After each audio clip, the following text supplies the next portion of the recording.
Donc on va commencer.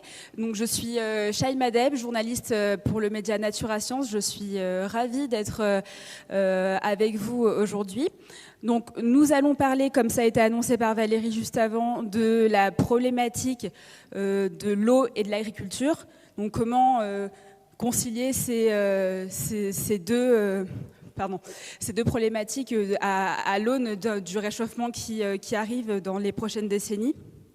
Et pour cela, donc, nous accueillons aujourd'hui Vincent Caillé, qui est climatologue au service interdépartemental pour l'animation du Massif central et collaborateur au sein du projet AP3C, adaptation des pratiques culturelles au changement climatique. Jean-Luc Redeau, président du groupe de travail changements globaux et climatiques au sein du partenariat français pour l'eau. Donc Christian Huyghe, que nous attendons, qui est directeur scientifique agriculture à l'INRAE, et Olivier Dauger, élu FNSEA en charge des questions climatiques et énergétiques. Donc en attendant que Monsieur Huyghe arrive, Monsieur Caillé, je peux vous laisser la parole. Oui, donc en fait, mon travail, on va dire, dans le cadre du projet AP3C, c'est de produire des projections climatiques qui sont compatibles avec les trajectoires climatiques telles qu'elles se sont réellement engagées sur le terrain. Pourquoi ? Parce qu'en fait, ces trajectoires, elles sont sensiblement différentes et même divergentes de ce qui vous a été présenté jusqu'à présent, ce matin, tout simplement parce qu'à l'intérieur des modèles physiques du climat, il n'y a pas d'observation météorologique. Et les recalages, les recalibrations qui sont faites a posteriori, en fait, ce sont des recalibrations de distribution. Pour faire simple, sur une période de référence, on ajuste la moyenne et les écarts à la moyenne, même si c'est un peu plus compliqué que ça.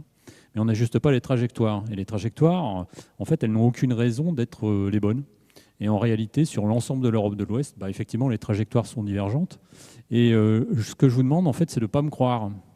C'est d'aller vérifier vous-même sur un outil qui est associé au dernier rapport du GIEC qui s'appelle l'Atlas interactif.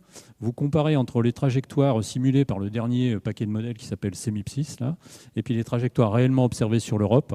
Si vous voulez voir des différences spectaculaires, vous choisissez les températures maximales du printemps et vous verrez que le changement climatique observé, pour ce paramètre-là, il va 3 à 4 fois plus vite que les diverses simulations.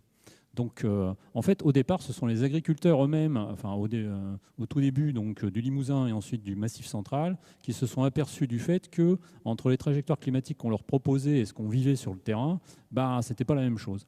Et donc, effectivement, c'est à ce moment-là qu'ils ont recruté un climatologue, quoi. Alors, moi, ce que je trouve opportun, on va dire, dans le sujet d'aujourd'hui, dans le titre du colloque, c'est plus 4 degrés en métropole, c'est que vous n'ayez pas mis d'échéance. Pourquoi ? Parce qu'en fait, implicitement, ce qu'on pense, c'est plus 4 degrés en 2100 et sous-entendu en scénario assez fortement émetteur de gaz à effet de serre. Mais en réalité, ce n'est pas ce qui est en train de se produire. Alors, ce qui est en train de se produire depuis 45-50 ans, ce sont des trajectoires d'évolution de 4 dixièmes de degré par décennie, donc 4 degrés par siècle, ce qui vous donne une échéance de 2080 sans accélération. Et hélas, il est très vraisemblable que depuis une dizaine d'années, nous soyons dans le cadre d'une accélération globale. Et si on tient compte de cette accélération globale, l'échéance, ça serait plutôt 2060. Donc en fait, on est parti d'une question qui intéresserait nos petits-enfants quand ils seraient vieux, avec un modulo assez fort en fonction du scénario d'émissions de gaz à effet de serre. Mais si vous tenez compte de ce qui se passe réellement et de l'accélération telle qu'elle s'est très probablement enclenchée, on arrive à une problématique qui intéressera nos enfants quand ils seront finalement pas si vieux que ça, et donc avec un modulo qui sera très faible en fonction du scénario d'émissions de gaz à effet de serre. Donc c'est complètement pertinent, on va dire, d'étudier les conséquences du plus 4 degrés en métropole, puisque c'est la trajectoire qu'on est en train de suivre, et elle est même assez modérée par rapport à ce qu'on est en train de suivre.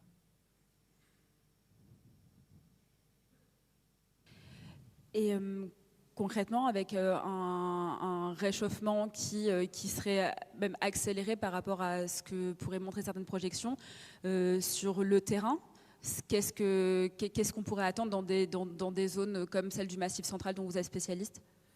Disons que ce qui a déjà été constaté et ce qui est plutôt ce qui sera confirmé et vraisemblablement accéléré, c'est la précocification des cycles de production avec un démarrage très précoce, très rapide de la végétation et des choses qui seront de plus en plus rapidement bloquées par le stress hydrique.